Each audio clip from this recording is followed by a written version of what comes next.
Damai sejahtera dari Allah Bapa, yang melampaui akal dan pengertianmu, itulah kiranya yang memelihara hati dan pikiranmu. Di dalam Yesus Kristus Tuhan. Amin. Doa pembuka. Bapak Ibu, Saudara sekalian yang terkasih dalam nama Tuhan Yesus Kristus, firman Tuhan di Epistel Jumat Agung peringatan hari kematian Tuhan Yesus, diambil dari. Saya akan bacakan, demikian firman Tuhan. Mazmur 22, 1-12. 1 untuk pemimpin kor. Menurut lagu, Rusa di Kala Fajar. Mazmur Daud 22-2. Allahku, ya Allahku, mengapa engkau meninggalkan aku? Aku berseru, tetapi engkau tetap jauh dan tidak menolong aku. 22-3. Ya Allahku, aku berseru di waktu siang, tetapi engkau tetap diam. Aku berdoa di waktu malam, hatiku tidak juga tenang. 3:22-4. Namun engkau Raja yang Maha Suci, yang dipuji-puji oleh Israel. 4:22-5. Nenek moyang kami berharap kepadamu, mereka berharap, dan engkau menyelamatkan mereka. 5:22-6. Mereka berseru kepadamu dan diluputkan, mereka berharap dan tidak dikecewakan. 6:22-7. Tetapi aku ini cacing, bukan manusia, dicemoohkan dan dihina orang banyak. 7:22-8. Semua yang melihat aku, mengejek aku, mencibirkan bibir dan menggelengkan kepala. 8:22-9. Kata mereka, biarlah ia mengandalkan Tuhan, supaya Tuhan menyelamatkan dia, kalau Tuhan senang kepadanya. 9:22-10. Engkaulah yang mengeluarkan aku dari kandungan, dan membuat aku aman di pangkuan ibuku. 10:22-11. Sejak lahir, nasibku ada di tanganmu, sejak dalam kandungan, engkaulah Allahku. 11:22-12. Janganlah jauh, sebab bahaya sudah dekat, dan tidak ada yang menolong.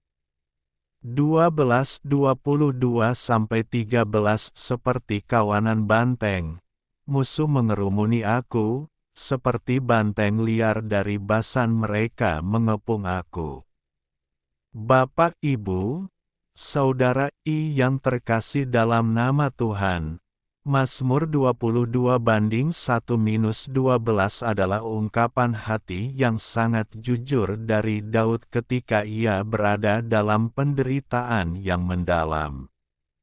Ia memulai dengan seruan, Allahku, Allahku, mengapa engkau meninggalkan aku? Kata-kata ini terasa begitu kuat karena menggambarkan pergumulan iman seseorang yang merasa jauh dari pertolongan Tuhan.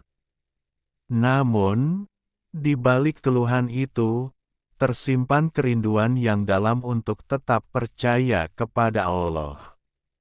Bapak, Ibu, Saudara yang terkasih di dalam nama Tuhan, dalam bagian ini, Daud tidak menyembunyikan perasaannya.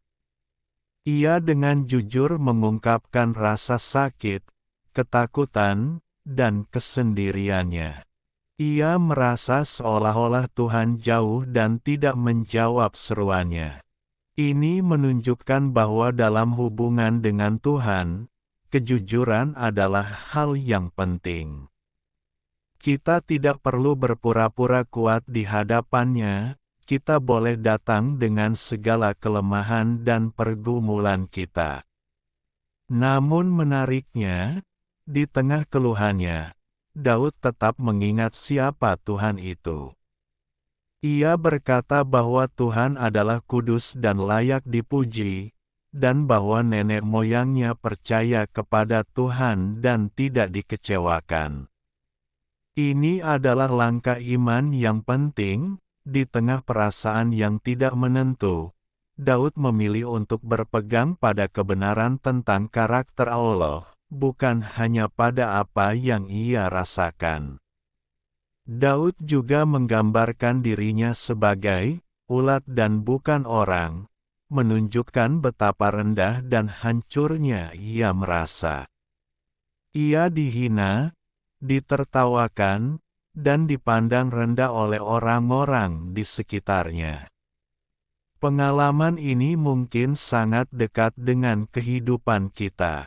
Ada saat-saat di mana kita merasa tidak berharga, diremehkan, atau bahkan ditinggalkan oleh orang lain. Dalam kondisi seperti itu, mudah bagi kita untuk kehilangan harapan. Tetapi Daud tidak berhenti di sana. Ia kembali mengingat bahwa sejak lahir, Tuhan telah memeliharanya. Ia menyadari bahwa hidupnya tidak pernah lepas dari tangan Tuhan. Bahkan sejak ia masih bayi, Tuhan sudah menjaga dan menyertainya. Ini menjadi pengingat yang kuat bahwa kesetiaan Tuhan tidak tergantung pada keadaan kita saat ini. Apa yang kita rasakan hari ini tidak mengubah fakta bahwa Tuhan telah dan akan tetap setia. Di ayat-ayat selanjutnya, Daud memohon agar Tuhan tidak menjauh darinya, karena kesusahan sudah dekat dan tidak ada yang menolong. Ini adalah doa yang sangat manusiawi, permohonan agar Tuhan hadir di saat kita paling membutuhkannya. Dari sini kita belajar bahwa dalam kesesakan, respons terbaik adalah tetap berseru kepada Tuhan, bukan menjauh darinya. Mazmur ini juga sering dikaitkan dengan penderitaan Yesus, karena sebagian dari kata-katanya diucapkan kembali saat penyaliban. Hal ini menunjukkan bahwa Allah benar-benar memahami penderitaan manusia, bahkan mengalaminya sendiri. Ini memberi kita penghiburan bahwa ketika kita menderita, kita tidak sendirian. Bapak, Ibu, Saudara yang terkasih di dalam nama Tuhan, Mazmur 22:1-12 mengajarkan kita bahwa pergumulan iman adalah bagian dari kehidupan rohani. Merasa ditinggalkan bukan berarti kita benar-benar ditinggalkan. Dalam setiap keluhan, tetap ada ruang untuk percaya. Dalam setiap kesedihan, masih ada harapan. Ketika kita menghadapi masa sulit, marilah kita meneladani Daud, jujur dalam perasaan, tetapi tetap berpegang pada kebenaran tentang Tuhan. Ingatlah bahwa Tuhan yang sama yang setia di masa lalu, adalah Tuhan yang akan menolong kita hari ini dan di masa depan. Karena itu, tetaplah berseru kepadanya, sebab Ia tidak pernah benar-benar meninggalkan kita. Doa penutup. Terima kasih ya Tuhan Allah, untuk firman-Mu yang telah kami dengar. Ajari kami untuk selalu bersyukur memiliki Engkau, ajarkan kami bahwa betapa bahagianya kami karena Engkau begitu mengasihi kami. Dengan bimbingan Roh-Mu, kami akan melakukan firman-Mu untuk kemuliaan nama-Mu. Kami serahkan hidup kami hari ini, esok dan selamanya hanya ke dalam tangan pengasihan-Mu. Di dalam Yesus Kristus kami berdoa. Amin. Ilustrasi. Benang di tangan penenun. Di sebuah kota, hiduplah seorang wanita tua yang menghabiskan seluruh hidupnya di depan sebuah alat tenun kayu. Ia sedang mengerjakan sebuah kain sutra yang sangat besar untuk pesta pernikahan putri bangsawan. Setiap hari, ia memasukkan benang demi benang dengan sangat teliti. Cucunya sering kali datang memperhatikannya. Suatu hari, cucunya itu tidak tahan lagi dan bertanya, "Nenek, kenapa kain ini terlihat sangat buruk? Lihatlah benang-benang yang kusut itu, warnanya berantakan dan polanya sama sekali tidak jelas. Apakah nenek tidak melakukan kesalahan?" Wanita tua itu hanya tersenyum tipis tanpa menghentikan gerak tangannya. Ia terus menggerakkan kayu penenunnya ke kiri dan ke kanan, menarik benang emas dan perak masuk ke dalam jalinan sutra yang rumit itu. "Sabarlah, cucuku," jawabnya pelan. "Kamu melihatnya dari bawah, tempat di mana semua sambungan dan sisa benang berada.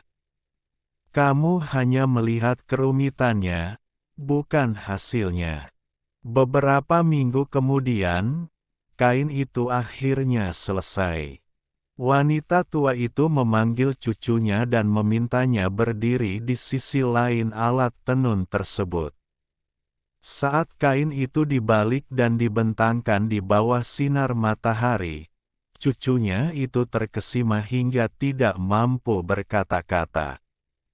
Di hadapannya kini terpampang sebuah pemandangan indah yang ditenun dengan benang emas, gambar burung-burung yang terbang di atas taman bunga yang megah. Semua benang yang tadinya terlihat kusut, warna yang dianggap berantakan, dan simpul-simpul kasar yang ia lihat dari bawah, ternyata adalah bagian penting yang membentuk detail sayap burung dan mahkota bunga yang sangat sempurna. Dari sisi atas, tidak ada satupun kesalahan, setiap helai benang berada tepat di tempat yang seharusnya untuk menciptakan mahakarya tersebut. Kehidupan kita sering kali terasa seperti sisi bawah kain tenun itu. Kita sering melihat hari-hari kita penuh dengan benang kusut, berupa masalah, kegagalan, kesedihan, dan rencana-rencana yang seolah terputus di tengah jalan. Kita protes kepada Tuhan karena hidup kita tampak berantakan dan tidak memiliki pola yang jelas, seolah-olah Sang Penenun Agung sedang melakukan kesalahan dalam membentuk nasib kita. Perspektif kita sebagai manusia sangatlah terbatas. Kita hanya melihat bagian kecil dari proses yang sedang terjadi, sementara Tuhan melihat keseluruhan gambaran dari sisi atas.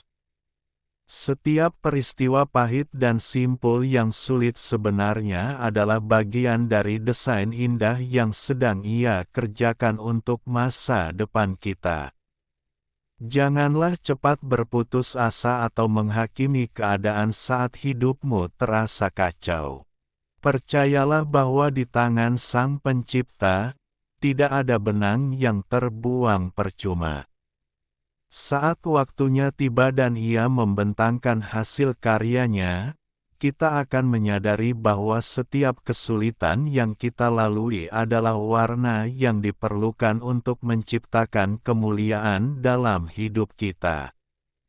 Jawab Yesus kepadanya, "Apa yang kuperbuat, engkau tidak tahu sekarang, tetapi engkau akan mengertinya kelak." Yohanes 13:7